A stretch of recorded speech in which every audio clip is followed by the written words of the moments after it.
আসসালামু আলাইকুম। কেমন আছেন সবাই? আমরা আলহামদুলিল্লাহ ভালো আছি। আজকে আমি মজার একটি রেসিপি রান্না করব। পটল আলু দিয়ে ঝোল করব। সবাইকে আমার নতুন আরেকটি ব্লগে স্বাগতম। ভিডিওটি না টেনে শেষ পর্যন্ত দেখবেন। এই তো আমি মাংস কষাচ্ছি। প্রথমে পেঁয়াজ কুচি ভেজে নিয়েছি, তারপরে বিভিন্ন আদা বাটা, রসুন বাটা, মরিচের গুঁড়ো, হলুদের গুঁড়ো, লবণ সবগুলো একসঙ্গে আমি কষিয়ে নিয়েছিলাম। নিয়ে তারপরে মাংসগুলো দিয়ে ভালোভাবে কষিয়ে নিচ্ছি। দেখেন আমার মাংসটা কিন্তু আলাদা করে কোনো পানি দেয়নি, মশলা বাটার এগুলো মশলা কষানো দিয়েই সুন্দরভাবে কষিয়ে নিচ্ছি। এটা হচ্ছে পাকিস্তানি মুরগির গোস্ত।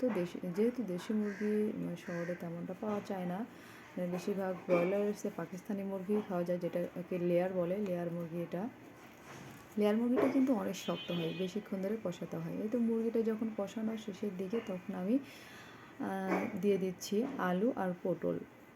আজকে একটা নতুন রেসিপি এটা। শুধু মাংস কষিয়েই খাই বা ভাজা ভাজা বা ঝোল খাই। আলু পটল দিয়ে কখনো খাওয়া হয়নি। যখন স্টুডেন্ট লাইফ ছিল তখন মেসে খেয়েছি, এছাড়া সংসার লাইফে কখনো খাওয়া হয়নি। তাই আজকে একটু আলু পটল দিয়ে নিজের হাতে রান্না করে খেয়ে দেখবো যে কেমন লাগে। এই তো দেখেন সুন্দর করে উলট পালট করে নেড়ে চেড়ে দিচ্ছি যাতে নিচে পুড়িয়ে না যায়। দেখেন মাংসটা সহ পটল আলু আমি সুন্দর করে বারবার নেড়ে চেড়ে কষিয়ে নিচ্ছি। আর যে কোনো রান্নায় কষানোর মধ্যেই কিন্তু সবচাইতে বেশি টেস্ট। এই যে আমি সুন্দর করে কষিয়ে নিচ্ছি। দেখেন অসাধারণ হয়েছে। দেখতে যেমন লবণীয় হয়েছে, খেতেও কিন্তু খুবই অসাধারণ। আপনাদের সবাইকে দাওয়াত রইল।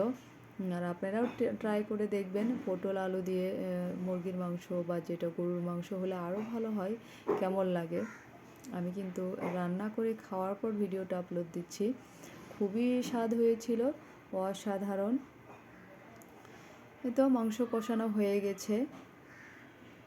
ওয়াও, একদম ভাজা ভাজা করে নিয়েছি। তারপরে আমি আলাদা পাত্রে গরম পানি করে রেখেছিলাম, আমি গরম পানিটা ঝোল হিসেবে দিয়ে দিলাম। এই তো গরম পানি দিলে ঝোলটা খুবই তাড়াতাড়ি বলক ওঠে।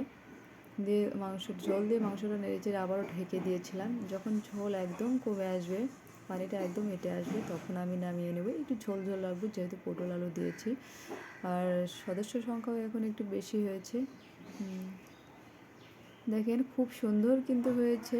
এই তো পানিটা কমে এসেছে। আশা করি ভিডিওটি ভালো লাগবে। ভালো থাকবেন সবাই। ভালোবাসা, ভালো।